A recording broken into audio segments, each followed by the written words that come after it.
उधर पानी रख दो उधर। चलो बेटा कल का रिवाइज करो।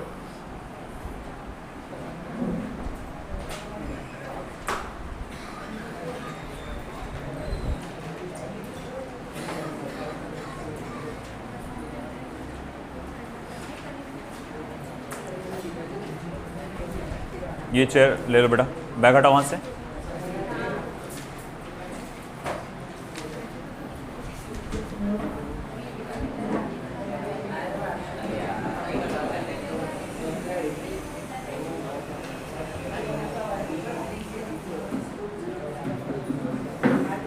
तो कल हम लोग देख रहे थे वेक्टर एडिशन, जिसके अंदर आपने देखा triangle law of vector addition. वो ये कहता था, इधर ध्यान दो बेटा, अगर दो वेक्टर्स इस तरह से अरेंज है इन ऑर्डर कि देखने में ऐसा लगता है they are the two sides of a triangle, जो तो तीसरा वेक्टर रहेगा जो कि ऑपोजिट ऑर्डर में रहेगा वो रहेगा इनका रिजल्टेंट वेक्टर।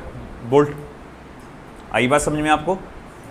अब ऐसा है कि ठीक है, ये तो पता चल गया कि ये दो वेक्टर्स सेम ऑर्डर में हैं और ये इकलौता है जो इनके ऑपोजिट ऑर्डर में है, तो ये इन दोनों का क्या है? रिजल्टेंट वेक्टर है। ये बात क्लियर हो गई। फिर हमने कहा अगर मुझे इसका मैग्नीट्यूड कैलकुलेट करना रहा तो मैं कैसे करूंगा? मान लो ये P है, ये क्या है? वेक्टर P है, ये क्या है? वेक्टर Q है, और ये वेक्टर R है।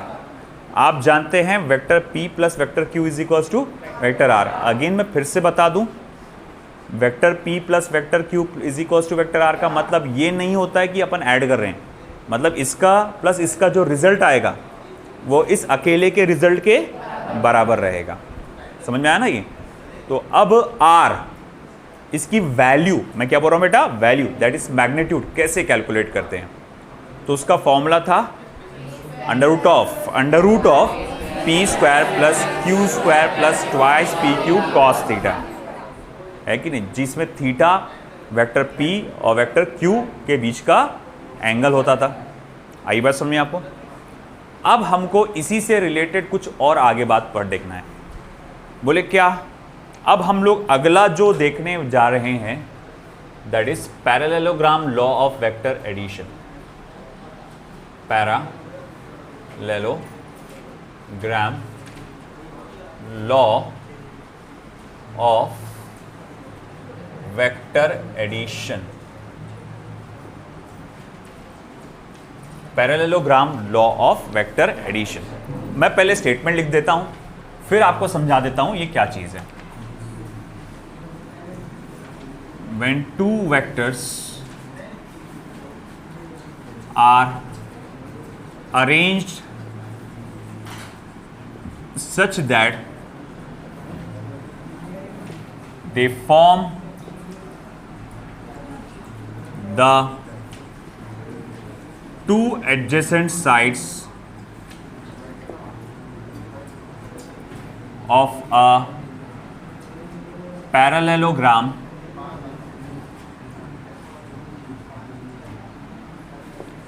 then the resultant of those two vectors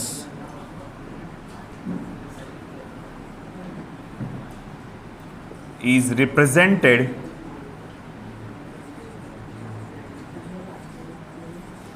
by the diagonal of that parallelogram.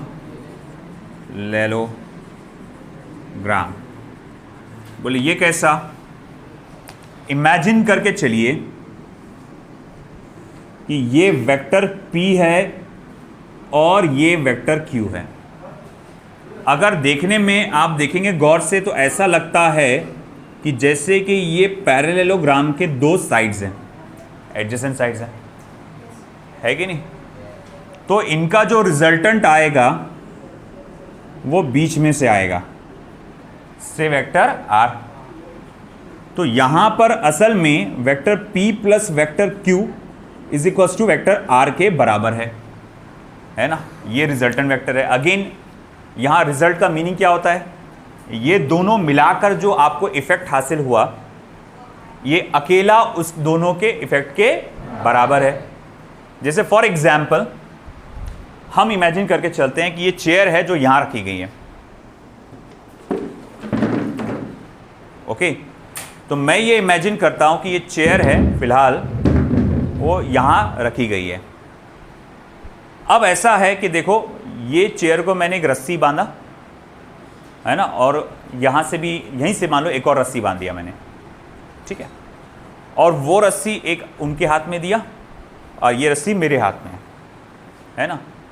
अब मुझे एक बात बताओ, हम दोनों मिलके उस रस्सी को अपनी अपनी तरफ खींच रहे हैं, मैंने रस्सी पे जो फोर्स लग रहा है हम दोनों अपनी अपनी तरफ लगा रहे हैं, तो मैं जो फोर्स लगा रहा हूं उसका डायरेक्शन देखो बेटा, और वो जो फोर्स लगा रहा है उसका डायरेक्शन देखो इधर।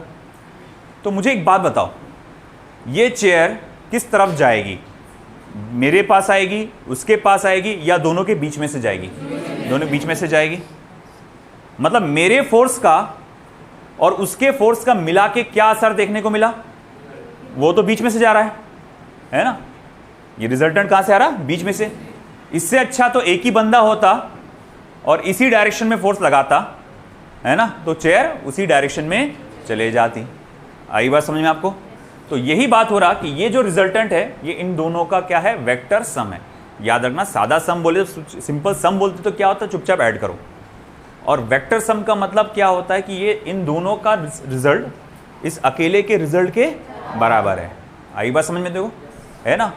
तो बात ऐसी हो रही कि अगर मान लो मैं इसको 10 न्यूटन के फोर्स से खींच रहा, वो उसे 20 न्यूटन के फोर्स से खींच रहा, तो वो कहाँ से जाएगा और उसको कैसा फोर्स फील होगा, मतलब उसको क्या लगेगा कि कितना फोर्स फील है, वो तो कैलकुलेट करना पड़ेगा, फॉर्मूला बताया नहीं मैंने अभी, है ना।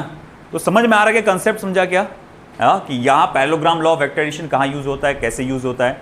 यहाँ पर जब दो वेक्टर्स एक पैरेललोग्राम के जैसा शेप ले लेते हैं, ऐसा लगता है कि देखो एक तो जैसा मान लो एकदम 90 डिग्री के एंगल पे होंगे, या फिर 60, 45, 30 ऐसा कुछ एंगल होगा, या फिर मान लो कि 120 डिग्री का एंगल होगा, इवन 180 डिग्री का एंगल हो या 0 डिग्री का एंगल, कुछ भी होने दो। तो यहाँ पर हम parallelogram law of vector addition का यूज़ करके उसे कैलकुलेट कर सकते हैं। ओके, तो अब सवाल ये उठा कि चलो ठीक है, आप जब बता रहे हैं कि ऐसा है, तो ये मुझे अगर रिजल्टेंट कैलकुलेट करना रहा, ये रिजल्टेंट मुझे अगर कैलकुलेट करना रहा, तो इस रिजल्टेंट की वैल्यू कैसे कैलकुलेट करूँगा मैं सबसे पहले कहूँगा कि पहले तो ये बताओ वेक्टर P और वेक्टर Q के बीच का एंगल कितना है। आप कहेंगे सर उन दोनों के बीच का एंगल थीटा है। तो बोले R की वैल्यू मैं कैसे निकालूंगा, तो R की वैल्यू निकालने के लिए the magnitude of resultant can be calculated as R is equals to under root of P square plus Q square to PQ cos theta। मतलब क्या, वही फॉर्मूला है जो triangle law of vector addition में था। आई बात समझ में आपको, कुछ हट के दूसरा फॉर्मूला नहीं है। फिर अगर किसी ने पूछ लिया अच्छा ठीक है, इन्होंने उस तरफ फोर्स लगाए थे, है ना, मान लो उन्होंने 10 का लगाए थे और मैंने भी 10 का लगाया था, तो वो चेयर हम दोनों के बीचों बीच में से जाने वाली एकदम सेंटर लाइन से जाएगी। समझ में आया क्या, है ना, कि जैसे कि मान लो कि वो चेयर थी इधर, मैंने लगाया था 10 का फोर्स और वो भाई ने भी लगाए थे 10 का फोर्स, तो चेयर कहाँ से जाएगी, तो आप बोलेंगे सर ये बीच में से ऐसी जाएगी, एकदम है कि नहीं, एकदम बीचों बीच में से ऐसी जाएंगी, इधर ये लाइन को ट्रैवल करते हुए जाएगी। अब अगर मैं कहूँगा कि मैं थोड़ा ज़्यादा फोर्स लगा रहा हूँ और वो भाई हमारे थोड़े से कम फोर्स लगा रहे हैं, है ना, तो क्या अभी भी हम दोनों एकदम बीचों बीच से जाएगी कि थोड़ा सा मेरे तरफ झुक जाएगी, है ना, थोड़ा मेरे तरफ थोड़ा ज़्यादा जाएगी।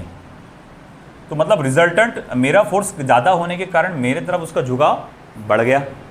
अगर वो भाई ज़्यादा फोर्स लगाएंगे तो उनकी तरफ उसका झुकाव ज़्यादा रहेगा। तो मतलब ये है कि इसकी वैल्यू बदलने के कारण ये जो रिजल्टेंट है उसका डायरेक्शन बदल जाता है। तो अब अगर मैं आपसे कहूँ कि मुझे कैलकुलेट करना है कि ये रिजल्टेंट का एंगल क्या आएगा फर्स्ट वेक्टर के साथ यानी अल्फ़ा, तो उसका फॉर्मूला क्या बनेगा? तो अगेन बेटा वो वही फॉर्मूला है जो पिछली बार था, है ना। तो मैं लिखूंगा direction of resultant with respect to first vector is alpha equals to tan inverse of q sin theta upon p plus q cos theta. समझ में आया क्या बेटा आपको? तो ये वही फॉर्मूला है अभी भी जो पहले था, कुछ खास डिफरेंट नहीं। अब उसमें देखो मैं कुछ यहाँ स्पेशल केसेस लेने वाला हूँ। जो स्पेशल केसेस मैं आपको पढ़ाने वाला हूँ वो लागू है ट्रायंगल लॉ के लिए भी और पैरेललोग्राम लॉ के लिए, मगर खास तौर से हम वो यहाँ यूज़ करते हैं। ये जो पैरेललोग्राम लॉ आप देख रहे हैं दोनों में से सबसे ज़्यादा ये इस्तेमाल होता है। ये इतना इस्तेमाल होता है, आप देखेंगे ग्रेविटेशन चैप्टर में है, ये इलेक्ट्रोस्टैटिक चैप्टर में है, मैग्नेटिज्म चैप्टर में, बहुत सारे चैप्टर्स में आते रहता है, बार बार आते रहता है, बल्कि दोनों आते रहते हैं मगर इसकी क्वांटिटी थोड़ी सी ज़्यादा है ना। तो ये बहुत इंपॉर्टेंट है, बारीकी से एक एक चीज़ को समझना, उसके शॉर्टकट वैल्यूज़ भी याद रखना, है ना। शॉर्टकट वैल्यूज़ खास तौर से मैं जो अभी बता रहा हूँ वो शॉर्टकट वैल्यूज़ है स्पेशल केसेस में। तो देखो अगर मैं कहूँगा स्पेशल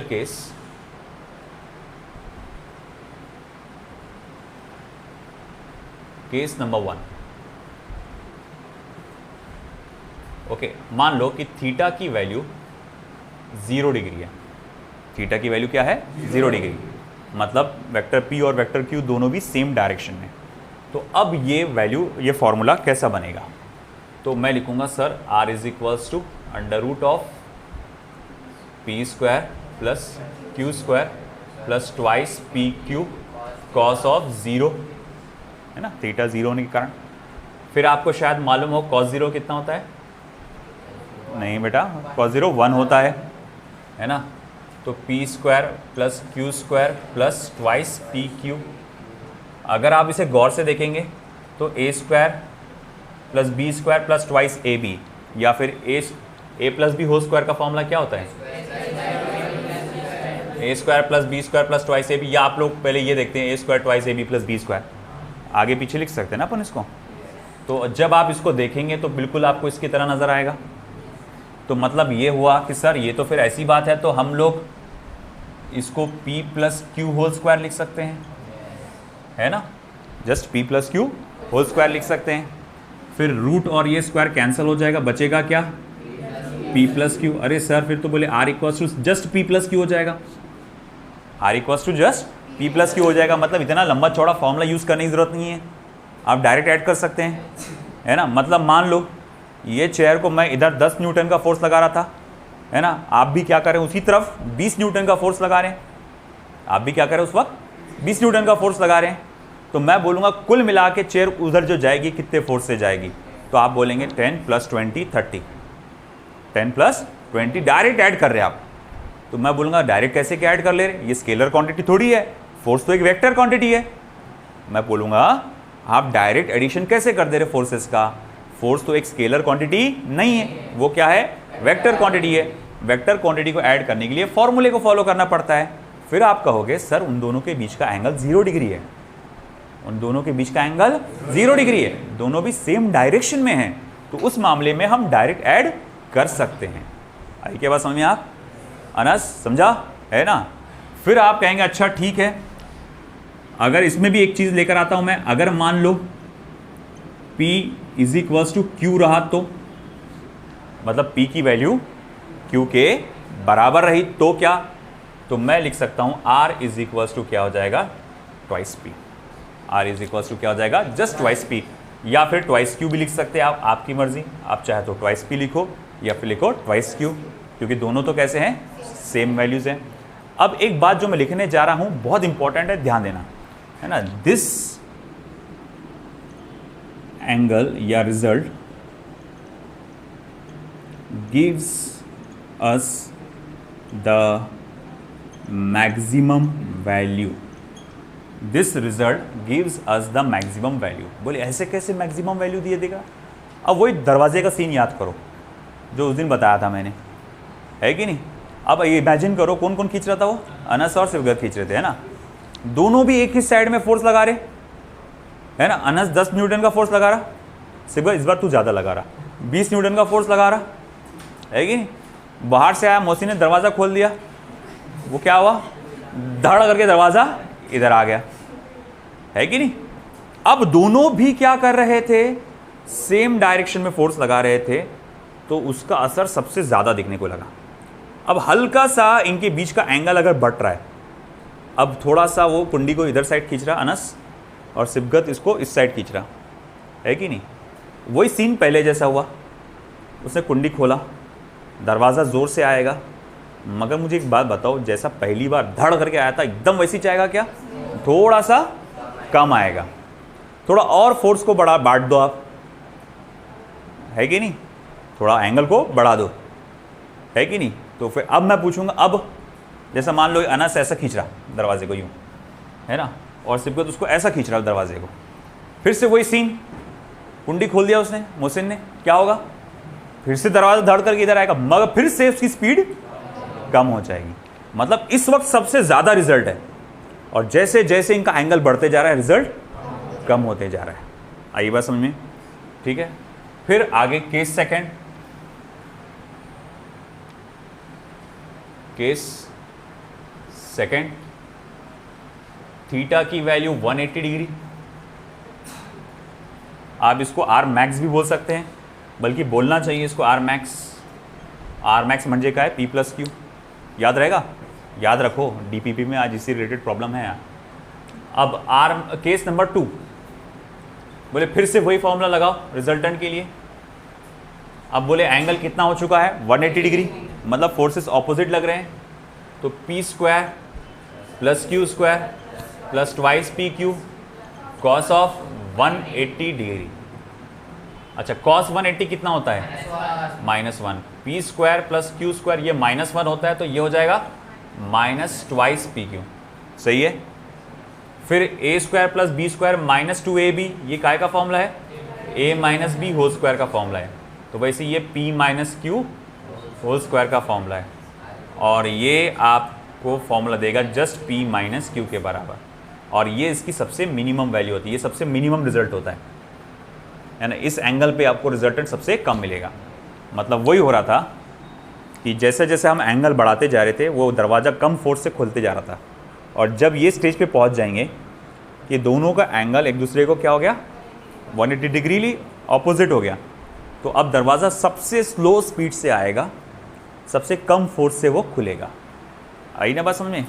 तो वही बात हो रहा कि इस स्टेज में अगर थीटा की वैल्यू 180 डिग्री है, तो रिजल्टेंट आप डायरेक्ट p माइनस क्यू करके कैलकुलेट कर सकते हैं, आपको लंबा चौड़ा फॉर्मूला लगाने की ज़रूरत नहीं है ना। वो भाई जैसा कि आप बात करेंगे कि भाई अनस लगा रहा था 10 न्यूटन का फोर्स, शिवगत लगा रहा था 20 न्यूटन का फोर्स, मगर वो ऑपोजिट डायरेक्शन में मान लो, तो दरवाज़ा कहाँ जाएगा, उसकी तरफ जाएगा, दरवाज़ा किधर जाएगा, उसकी तरफ जाएगा, है ना। तो और दूसरी बात, अगर दरवाज़ा उसकी तरफ जाएगा और कितने फोर्स से जाएगा, तो इसने 20 से खींचा था, इसने 10 से खींचा था, सब्ट्रैक्ट करो कितना हो जाएगा, 20 माइनस 10 10। आई बात समझे आपको, वेरी सिंपल। तो ये R minimum p minus Q, और इसमें अगर मामला ऐसा रहा तो p बराबर q हो गया, तो फिर भाई कितना हो जाएगा रिजल्टेंट, 0, है ना। तो ये हमारे लिए मिनिमम वैल्यू। फिर हम लोग लिख देंगे this result gives us the minimum value, ठीक है। ये था केस नंबर 2। केस नंबर 3 मैं यहां लिखता हूं,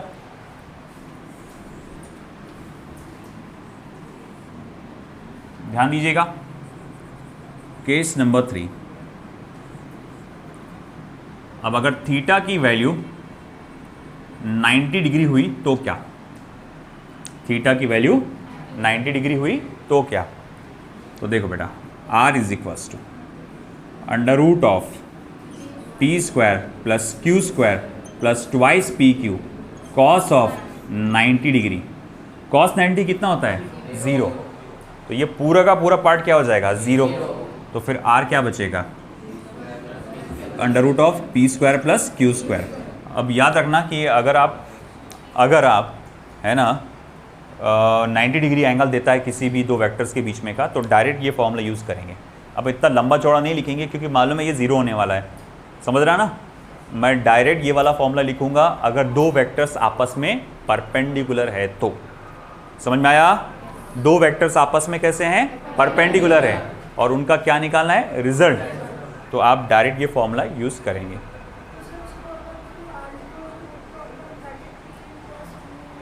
इतना नहीं लिखेंगे ना अपन।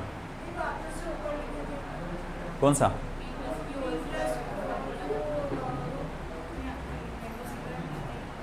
नहीं, तो ज़रूरत ही नहीं है ना उसकी। ये फॉर्मूला है रिजल्टेंट निकालने का।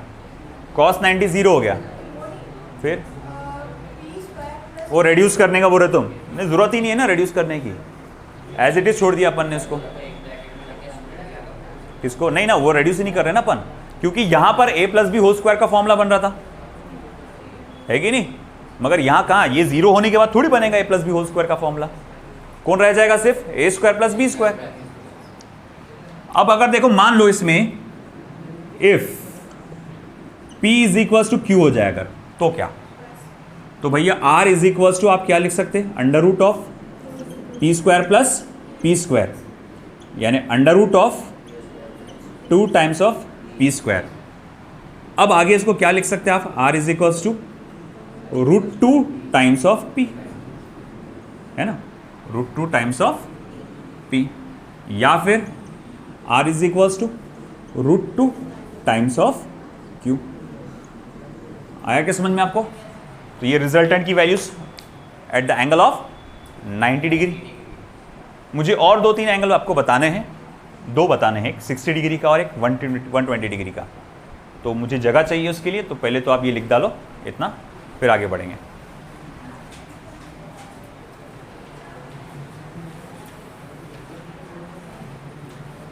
क्या आपके भाई नहीं आए आज? साथी आपके? हाँ, अच्छा, ये सामने बैठा। अरे दोनों वाइट वाइट पहन के आते, दोनों नजर ही नहीं गई आज।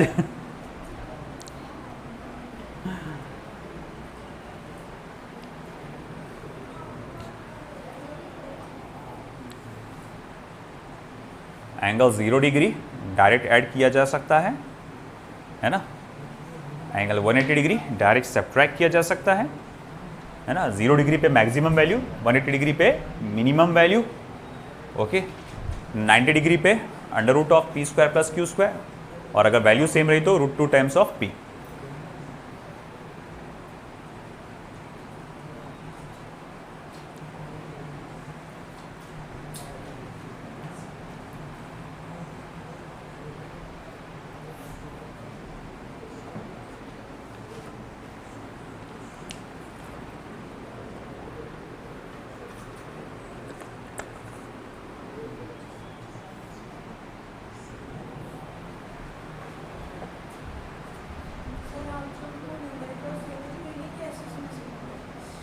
जी, ये टूल है जो लगातार हर चैप्टर में ऑलमोस्ट इस्तेमाल होता रहेगा, एंड विद प्रैक्टिस आपको होता जाएगा कि हाँ ये कैसे इस्तेमाल करते हैं।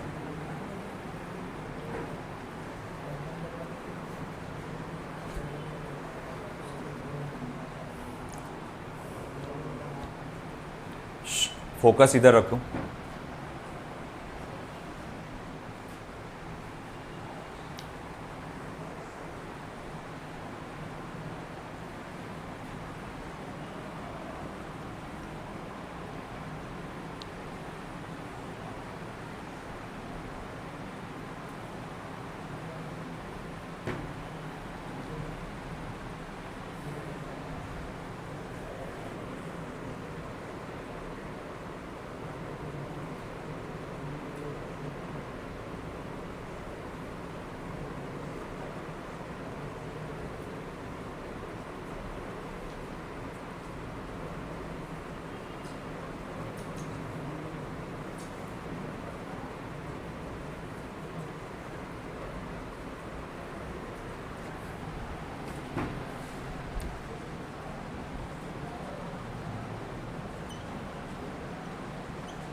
डायग्राम बना लेना साथ में छोटा सा।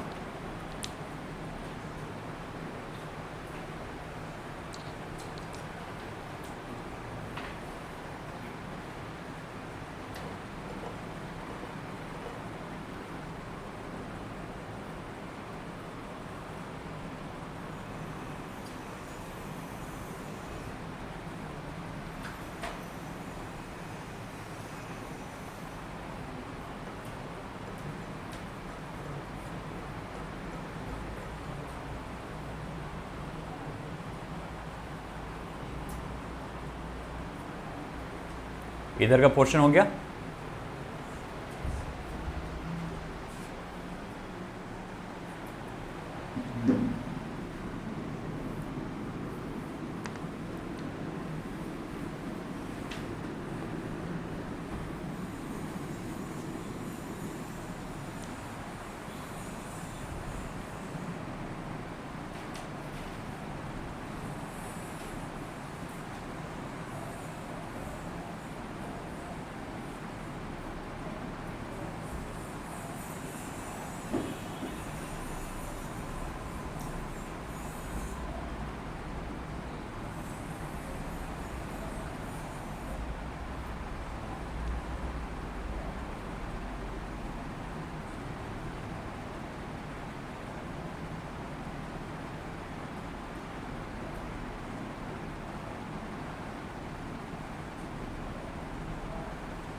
ये वाला पोर्शन हो गया लिखना ऊपर का,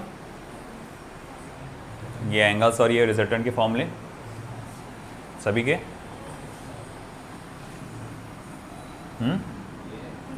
जल्दी करो बेटा, स्पीड बढ़ाओ।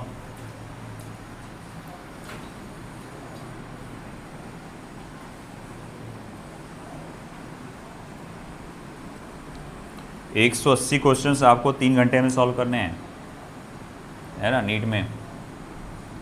तो याद रखो स्पीड बहुत मैटर करता है आपका, स्पीड का बहुत बड़ा खेल है।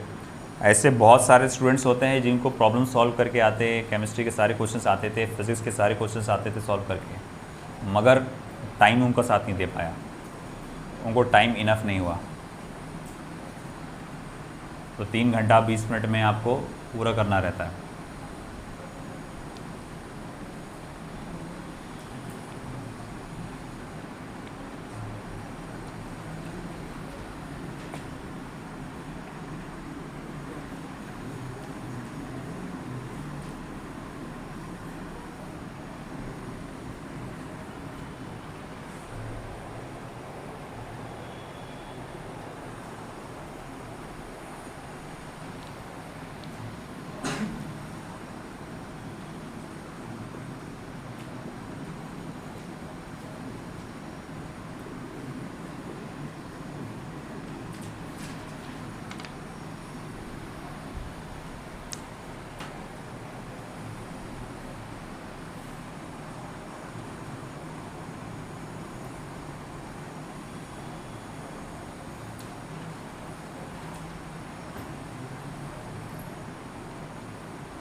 हुआ?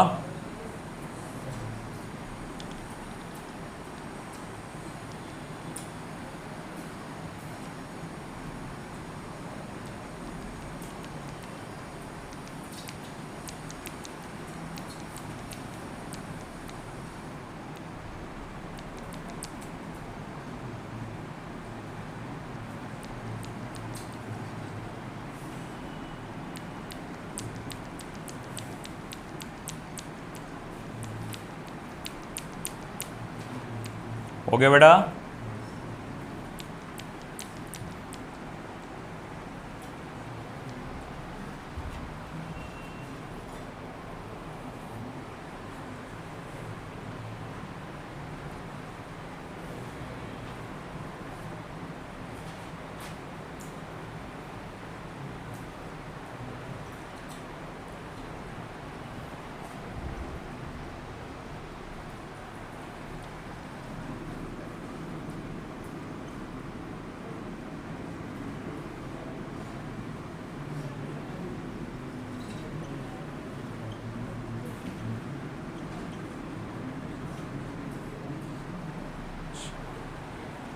चलो बेटा सब लोग ध्यान दो जल्दी जल्दी, ठीक है? रिमेनिंग बाद में लिख लेना आपने, पहले इधर ध्यान दो।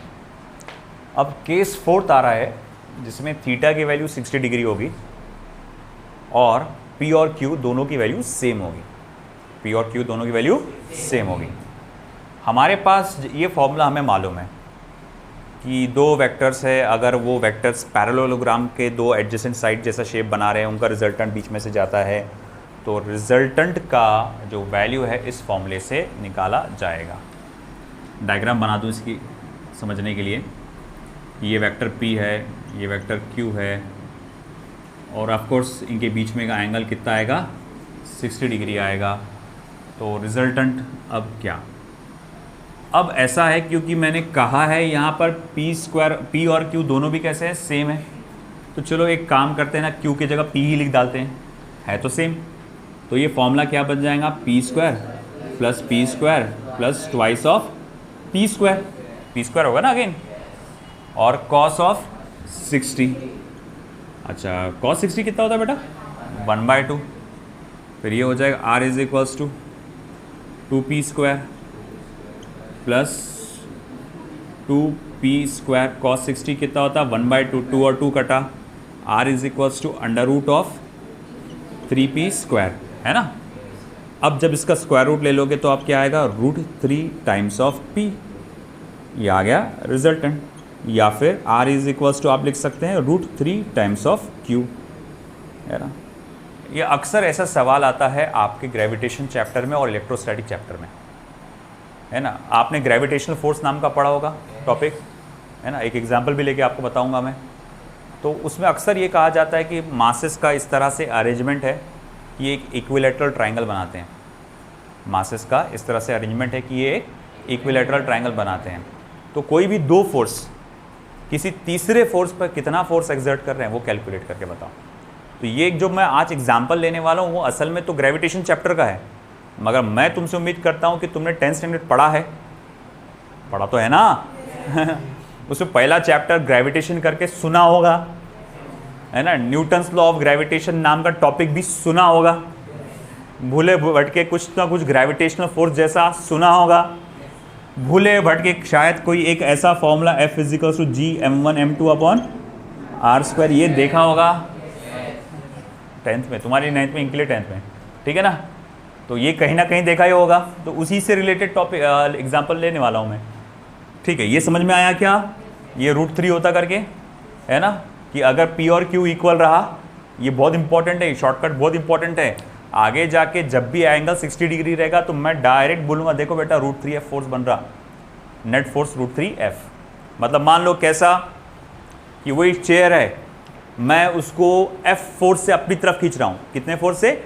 F फोर्स से अपनी तरफ खींच रहा हूँ। ये भाई उसको F फोर्स से उनको अपनी तरफ खींच रहे हैं, और हम दोनों के बीच का एंगल कितना है? 60 डिग्री। मेरा भी F, उनका भी F। तो मैं पूछूंगा वो चेयर तो बीच में से जाएंगी और उसको नेट फोर्स या इक्विवेलेंट फोर्स कितना फील होगा? तो आप कहेंगे √3 टाइम्स ऑफ F। जैसे कि 90 डिग्री के लिए क्या था? √2, है कि नहीं? अगर हम लोग दोनों खींच रहे सेम फोर्स से, हम दोनों खींच रहे हैं सेम फोर्स से, हम दोनों खींच रहे हैं सेम फोर्स से, हम दोनों खींच रहे हैं सेम फोर्स से, F से भी और ये भी F से। अनाज समझा? और एंगल कितना है? 90 डिग्री। एंगल कितना है? 90 डिग्री। तो ये चेयर जाएगी बीच में से और उसको फोर्स कितना फील होगा? √2 टाइम्स ऑफ F। 90 डिग्री के लिए क्या है? √2 टाइम्स ऑफ F। 60 डिग्री के लिए क्या है? √3 टाइम्स ऑफ F। 60 डिग्री के लिए क्या है? √3 टाइम्स ऑफ F। और 90 डिग्री के लिए क्या है? √2 टाइम्स ऑफ एफ। समझा? समझा? पक्का? ठीक है। अब देखो अगला केस 5, आखिरी केस इसका पैरेललोग्राम लॉ वेक्टर एडिशन का। Theta is equals to 120 degree and P equals to Q. अब ये बेटा बहुत इंपॉर्टेंट, ध्यान देना। तो थीटा की वैल्यू 120 डिग्री है, ये पी है, ये वेक्टर क्यू है, उनके बीच का एंगल 120 डिग्री है। तो अब मैं आर को क्या लिख सकता हूँ? R is under root of P square plus P square plus twice of P square cos of 120 degree. ये समझा क्या? ये फॉर्मूले में क्यू की जगह मैं जगह जगह पे क्या लिख रहा हूँ? पी। तो P square plus twice of P square 120 degree. R is equals to, फिर क्या हो जाएगा? ये P square plus P square क्या हो जाएगा? Twice P square plus 2p square cos of 120 -1/2। Very good, ये -1/2 होता है कि नहीं? अब देखो बेटा ये क्या हो जाएगा कि ये 2 और ये 2 हो जाएगा cancel. R is equals to क्या बचा फिर? 2p square minus P square. 2p square minus P square है ना, ये माइनस हो जाएगा ना यहाँ पे, माइनस प्लस माइनस, और ये माइनस पी स्क्वायर हो जाएगा। फिर आगे और सॉल्व करने पे क्या हो जाएगा? Under root of P square. तो R is equals to just P हो जाएगा, R equals to just P, है ना। एक मिनट, या फिर आप उसको आर इक्वल्स टू क्या लिख सकते हैं? Just Q. यानी कि एग्जाम्पल के तौर पे अगर मैं उसे एफ फोर्स से खींच रहा हूँ, आप उसे एफ फोर्स से खींच रहे हैं, हम दोनों के फोर्सेस के बीच का एंगल कितना है? 120 डिग्री। 1, वो 60 पहले था, अब 120 डिग्री। तो ये चेयर जाएंगे अगेन हमारे बीच में से, है ना, यहीं से जाएगी चेयर, मगर उसको कितना फोर्स फील होगा? उसको उतना ही फोर्स फील होगा जितना हम लगा रहे हैं। आई क्या बात समझे? तो फिर से देखो, अब मान लो कि फोर्स हर बार सेम होने वाले हैं। फोर्स क्या होने वाले हैं? सेम। जब एंगल 0 डिग्री था तो नेट फोर्स क्या था? Twice F. जब एंगल 60 डिग्री था तो नेट फोर्स क्या था? √3 टाइम्स ऑफ एफ। जब एंगल 90 डिग्री था तो फोर्स क्या था? √2 टाइम्स ऑफ एफ।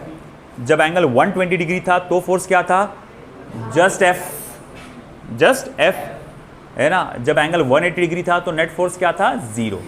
मैं फिर से दोहराता हूँ, मैं अब ये बात को आपको थोड़ा सा याद दिलाने की कोशिश कर रहा हूँ, या थोड़ा सा आपको एक्सप्लेन करने की कोशिश कर रहा हूँ कि सारे फोर्सेस अब वैल्यू में इक्वल होने वाले हैं। क्या में? वैल्यू में। मतलब P is equals to F और Q is also equals to F. समझा क्या? P is also equals to F and Q is also equals to F. दोनों, जैसे ये P और Q क्या था? ये कोई वेक्टर था। P और Q क्या है? वेक्टर है। अब वेक्टर बोले तो क्या हो सकता? कुछ भी हो सकता। फोर्स हो सकता है, वेलोसिटी हो सकता है, डिस्प्लेसमेंट हो सकता है, एक्सीलरेशन हो सकता है, कुछ भी हो सकता है कि नहीं। मैं यहां एग्जांपल किसका दे रहा हूं? फोर्स का। मैंने कहा कि देखो, अगर ये दोनों फोर्सेस सेम डायरेक्शन में है, दोनों फोर्सेस सेम डायरेक्शन, दोनों फोर्सेस सेम डायरेक्शन में, वैल्यू दोनों की सेम है ना, मतलब P is also F and Q is also F, और थीटा कितना है? 0। तो मैं बोलूंगा भाई बताओ इक्विवेलेंट फोर्स कितना हो जाएगा? Twice F. ये यहां से आया वो केस नंबर 1, है ना। रिजल्टेंट क्या हो जाएगा? ट्वाइस P के बराबर, तो ये क्या हो जाएगा? Twice F. फिर मैंने कहा कि अच्छा मान लो मैं एंगल 60 डिग्री रखता हूं। मैंने एंगल कितना रखा? 60 degree. F force also F force, ये फोर्स कितना? एफ, ये फोर्स कितना? एफ। अब उनके बीच का एंगल 60 डिग्री। अब मैं आपसे बोलूंगा कि इक्विवेलेंट फोर्स कितना होगा? तो √3 times of F, √3 times of F. अब अगर मान लो ऐसा हो गया, ये एक फोर्स, ये एक फोर्स, ये एक फोर्स, ये एक फोर्स, इनके बीच का एंगल 90 डिग्री। तो मैं बोलूंगा अब ये चेयर जाएंगी बीच में से, उसको इक्विवेलेंट फोर्स कितना फील होगा? √2 टाइम्स ऑफ एफ, है ना। अब अगर मान के चलो कि मैंने एंगल रख दिया 120 डिग्री, ये भी एफ, ये भी F, equivalent force F only. और अगर मान के चलो एंगल रख दिया 180 डिग्री, ये भी एफ, ये भी एफ, इक्विवेलेंट फोर्स 0। अगर ये बात आप याद रख पाएंगे तो बहुत सारे प्रॉब्लम्स 1-2 सेकंड में सॉल्व हो जाएंगे आपसे, 1-2 सेकंड के अंदर, है ना। टाइम बहुत ज़्यादा बचेगा। जैसे एक एग्जांपल मैं लूँगा, चलो आप पहले लिख लो फिर मैं एग्जांपल लेता हूँ। हाँ क्या कशा, बोलो क्या बोल रहे थे? कुछ पूछ रहे थे? डाउट जा रहा है? पक्का? नहीं नहीं है, पक्का ना? ठीक।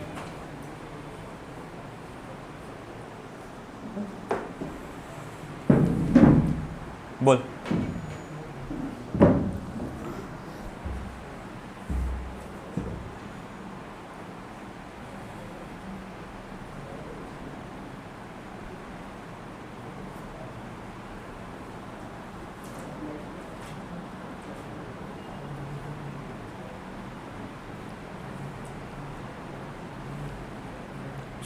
बातें नहीं बेटा, फोकस करो इधर।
ये इधर का हो गया क्या सभी का? आपका बेटा एक एग्जाम्पल लिख देता हूँ यहाँ पर फिर मैं।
तो ये फॉर्मूला, क्योंकि ग्रेविटेशन चैप्टर अभी स्टार्ट हुआ नहीं, बट फिर भी मैंने लिख दिया ये फॉर्मूला।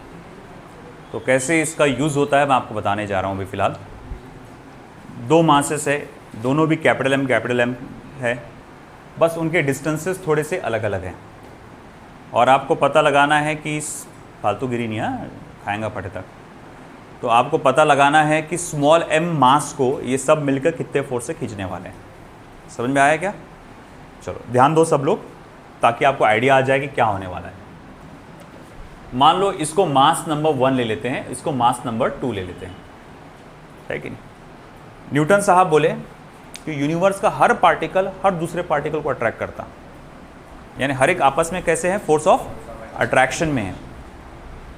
मतलब ये वाला पार्टिकल इसको क्या कर रहा है, अट्रैक्ट कर रहा है, ये वाला पार्टिकल इसको क्या कर रहा है, अट्रैक्ट कर रहा है, तो ये क्या करेगा, उसको इधर खींचेगा, ये क्या करेगा, उसको इधर खींचेगा। तो मैं बोलूँगा ये रहेगा F1 फोर्स और ये रहेगा F2 फोर्स का डायरेक्शन। ये समझे क्या, दोनों भी इसको अपनी तरफ ही खींचेंगे, है कि नहीं। तो ये फोर्स F1 और ये वाले फोर्स F2। F1 बोले तो किसका, इसका फोर्स है, और F2 बोले तो इसका फोर्स है। ये समझा क्या। अब दोनों फोर्सेस का डायरेक्शन कैसा है मुझे ये बताओ। सेम है, दोनों फोर्सेस का डायरेक्शन कैसा है, सेम है। तो आपको याद होगा मैंने कहा था कि अगर डायरेक्शन सेम रहा तो आप क्या कर सकते, डायरेक्टली ऐड कर सकते। तो F1 प्लस F2। फिर मैं बोलूँगा अच्छा फॉर्मूला क्या है उसका, F1 देखो क्या आएगा, G capital M small m, मतलब ये वाला मास इंटू ये वाला मास अपॉन डिस्टेंस का स्क्वायर, यानी कि जो कि क्या हो जाएगा a स्क्वायर, प्लस F2 क्या होगा, G capital M into small m upon ये डिस्टेंस का स्क्वायर, तो ये क्या हो जाएगा 4a स्क्वायर, क्योंकि ट्वाइस a का आएगा ना, ये पूरा ट्वाइस a ना यहाँ से यहाँ तक। नहीं समझा, अरे नहीं समझा, अरे नहीं समझा, मैं मालूम है नहीं समझा। देखो ये इसको कितने फोर्स से खींच रहा, तो G capital M small m और इसके डिस्टेंस का स्क्वायर आया। फिर ये इसको कितने फोर्स से खींच रहा, G इसका मास अपॉन ये डिस्टेंस का स्क्वायर, ये डिस्टेंस कितना है 2a, उसका स्क्वायर क्या हो जाएगा 4a स्क्वायर। फिर अगर मैं ये क्या करूं, ये डिस्टेंस कितना है यहां से यहां तक 2a है, यहां इसका क्या नजर आ रहा है डिस्टेंस का स्क्वायर, तो 2a का स्क्वायर करो क्या आएगा 4a स्क्वायर। अब एक काम करो, फिर क्रॉस मल्टीप्लाई करो आप, तो क्रॉस मल्टीप्लीकेशन जब आप करेंगे, या फिर चलो GM M a स्क्वायर मैं कॉमन निकाल लेता हूं, बचेगा क्या 1 प्लस 1/4। GMM a स्क्वायर को मैंने क्या करा, कॉमन निकाले, कॉमन निकालते ना, तो ये क्या बचा यहां पर, सिर्फ ये एक 1 बचेगा और यहां क्या बचेगा 1/4। अब इसको क्रॉस मल्टीप्लाई कर लो, G capital M small m upon a square, ये हो जाएगा 4 प्लस 1/4 यानी कि 5/4, तो वो हो जाएगा 5GMM अपॉन 4a स्क्वायर, है ना। तो इस तरह से ये इस्तेमाल है, नहीं भी समझा। ये क्रॉस मल्टीप्लिकेशन कितने लोगों को नहीं आता, काफ़ी लोगों को नहीं आता। तुम लोग बोल रहे हैं सर ये तो 2/4 होना चाहिए था ना, हाँ अरे क्रॉस मल्टीप्लिकेशन 4 1 जा 4, 4 प्लस 1 5, तो 5/4 हुआ, अब वो 5/4 इससे मल्टीप्लाई हुआ, नहीं समझा।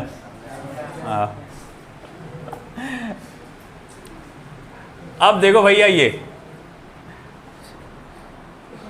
अगर देखेंगे ये कैपिटल एम मास ये स्मॉल m मास को अपनी तरफ खींचेगा, ये मान लो इस तरफ खींच रहा है और ये मान लो इस तरफ खींच रहा है। मान लो इसका नंबर मास, इसका नंबर 1 दे देता हूँ, इसका नंबर मैं 2 देता हूँ, तो फोर्स F1 इधर और F2 इधर, F1 इधर और F2 इधर। अब मुझे एक बात बताओ, दोनों फोर्सेस के बीच का एंगल कितना है, 90 डिग्री है। अच्छा ये मास कितना है कैपिटल M, ये कितना है स्मॉल m, डिस्टेंस कितना है a, ये मास कितना है स्मॉल m, डिस्टेंस a। तो जो कॉम्बिनेशन यहां बन रहा, विच कॉम्बिनेशन यहां बन रहा, तो इसकी फोर्स की वैल्यू और इसकी फोर्स की वैल्यू सेम आएगी, यानी F1 is equals to F2 is equals to F लिख सकता हूं मैं। तो फिर मैं बोलूंगा F नेट कितना हो जाएगा, आप बोलेंगे सर इनके बीच का एंगल कितना है 90 डिग्री। अब भी थोड़ी देर पहले की बात है, √2 बताया था, तो भैया ये क्या हो जाएगा √2 टाइम्स ऑफ F। अच्छा बोलिए F क्या है, तो बोले दोनों में से किसी एक के बीच में, दोनों में से कोई एक कॉम्बिनेशन पकड़ो, उनका ग्रेविटेशनल फोर्स है। तो मैं बोलूँगा अच्छा इनका ग्रेविटेशनल फोर्स कितना आ रहा, फिर तो आप बोलेंगे √2 G capital M small m upon a square. समझा, ये F का फॉर्मूला डाल दिया बस मैंने वहां पर, G capital M small m upon a square. समझा क्या, हाँ समझा, ठीक है। अब देखो अगला थर्ड वाला है कि नहीं, ये मान लो मास नंबर 1 और ये मान लो मास नंबर 2, ये स्मॉल m को इधर खींचेगा, है ना, इसका फोर्स रहेगा F1, इसका फोर्स रहेगा F2। अब ये कौन सा ट्रायंगल है? इक्विलैटरल ट्रायंगल, नजर आ रहा है ना? तो ये कौन सा एंगल होगा फिर? 60 डिग्री, क्योंकि आपको शायद मालूम होगा इक्विलैटरल ट्रायंगल में सभी एंगल्स का वैल्यू 60 डिग्री आता है। अच्छा ठीक है, फिर मैं बोलूँगा अच्छा देख small M capital M, small M capital M, mass है सेम, डिस्टेंस ए डिस्टेंस से सेम, मतलब फोर्स जो यहाँ रहेगा और जो यहाँ रहेगा सेम रहेगा। फिर तू बोलेगा अरे sir F1 equals to F2 is equals to F है, बोलेगा कि नहीं बोलेगा? F1 equals to F2 is equals to F है। तो बोले फिर अब इनके बीच का एंगल कितना है? 60 डिग्री। तो बताओ नेट फोर्स की वैल्यू क्या आएगी? √3 टाइम्स ऑफ F। आया क्या समझ में? है ना, नेट फोर्स की वैल्यू आ गई √3 टाइम्स ऑफ F। फिर मैं आपसे पूछूंगा F कितना है? वो तो बोले भैया G capital M small m upon A square है। आया समझ में? तो ये आगे फिर से ऐसे भर भर के तुमको प्रॉब्लम कराने वाला हूं मैं आगे जब चैप्टर आएगा तो, मगर तुमको अगर अभी से ये नॉलेज है ना, इतना छोटा सा ये नॉलेज, अगर मैं बोल रहा ना, आप जितने भी आपके साथ पढ़ते हैं 11th 12th पढ़ते हैं, 80 to 90% लोगों को मालूम नहीं इसको यूज़ कैसे करते हैं, है ना। अगर मैं पूछूंगा वेक्टर लॉ ऑफ एडिशन पढ़े, बोले हाँ पढ़े, ग्रेविटेशन चैप्टर में इसको कैसे इस्तेमाल करेंगे, उनको नहीं आएगा। जब ये प्रॉब्लम सामने आएगा अटक जाएंगे, यार ये कैसे सॉल्व करते हैं, है ना। इलेक्ट्रोस्टैटिक फोर्स में जब आएगा ये बोले कैसे सॉल्व करते हैं, मैं बता दूंगा कि देखो मैग्नेटिक मूवमेंट एक इस तरफ एक उस तरफ, तो मैंने बोला दोनों भी सेम है तो √2 टाइम्स ऑफ m। और ये क्या कर डाले इन्होंने, है। अभी तो तुमको देखो, अभी जो और आने वाले हैं वो तकरीबन अगस्त तक चलता है एडमिशन का सिलसिला, है ना। जो आप एक बंद कर देंगे हम, उसके बाद ही रिवाइज करना एक लेवल के बाद, फिर जब बाद में और आते फिर तो वो तो ऐसा बैठते कि कौन से काल में हम आ गए, है ना। बायो समझ में आता, बायो क्या है? बायो एक फैक्ट्स है, बायो गेम है मेमोरी का। हार्ट में 4 चैम्बर्स होते हैं, उसको कुछ सोचना मतलब बहुत दिमाग लगाना पड़ता है। क्या 4 चैम्बर्स होते हैं तो होते हैं उसमें क्या है? अब जैसे मुझे अच्छे से याद आएगा, गावन जैसे हमको पढ़ाते थे तो फूलों के अरेंजमेंट्स के, फूलों के पेटल्स के बारे में, शायद मैं गलत हो सकता हूँ मगर थोड़ा बहुत मुझे याद है। अगर एक पेटल इस पेटल के ऐसा अरेंज्ड हो, है ना, फूलों का पेटल, तो उसे ट्विस्टेड एस्टाइवेशन कहते हैं। उन्होंने रख के बता भी दिए, समझ में आ गया? उसमें कौन सा दिमाग लगाने की ज़रूरत है ना। तो बायो गेम है मेमोरी का, बायो गेम है मेमोरी का, और फिजिक्स गेम है एबिलिटी का। और एबिलिटी कभी भी एक दिन में नहीं निखरती, बार बार प्रैक्टिस करने पे। आपके कहीं आप जितने सारे जो बच्चे, आप सब लोग, कोई ना कोई हुनर होगा आप में। चलो एक हुनर तो सभी में है, बाइक या साइकिल चलाने का, है कि नहीं। जब आप पहली बार साइकिल या बाइक चलाए होंगे, पहली बार घम करके भागना चालू कर दिए थे क्या? हाँ, गिरेंगे, पड़े होंगे, इधर उधर गए होंगे, है ना। कभी कोई नालियों में घुसा होगा, कहीं और घुसा होगा, है कि नहीं, है कि नहीं। तो भाई आप क्या करें, आपने फिर छोड़ दिया कि नहीं भाई जमता नहीं करके। जिसने छोड़ा वो आज तक लटका हुआ है, फिर बस वो में फिरते रहता है, इसमें फिरते रहता है, अरे भाई नहीं जमता, बोले बाइक चला के नहीं जमती मेरे को, है ना, ज़बरदस्ती ऑटो में पैसे देता। अगर वही बंदा थोड़ा सा गिरता पड़ता मगर फिर उठ के वो वापस सीखता, वापस वो चलाता, है ना, और लगातार प्रैक्टिस करने के बाद अब तुम चलाते तो कैसा चलाते? यूं है ना, कट मार के तमाशे करते हुए चलाते। फिर आया ना, है कि नहीं। अब ये इतने तमाशे तुम्हारे अंदर कहाँ से आ गए? प्रैक्टिस से। तो वही बात है, फिजिक्स का शुरुआत में ऐसे ही लगेगा, मगर तुम चलते रहोगे प्रैक्टिस करते रहोगे तो तुम इसमें भी यूं करते रहोगे ठीक है। तो आज के लिए इतना काफ़ी, और अभी आपको थोड़ी देर में मैं दे रहा हूं,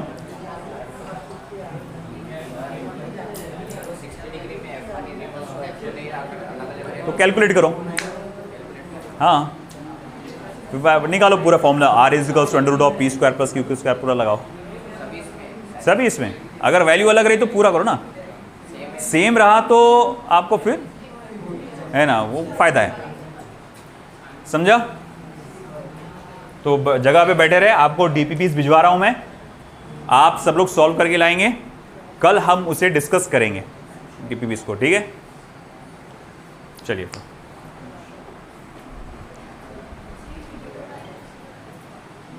हाँ देखो अभी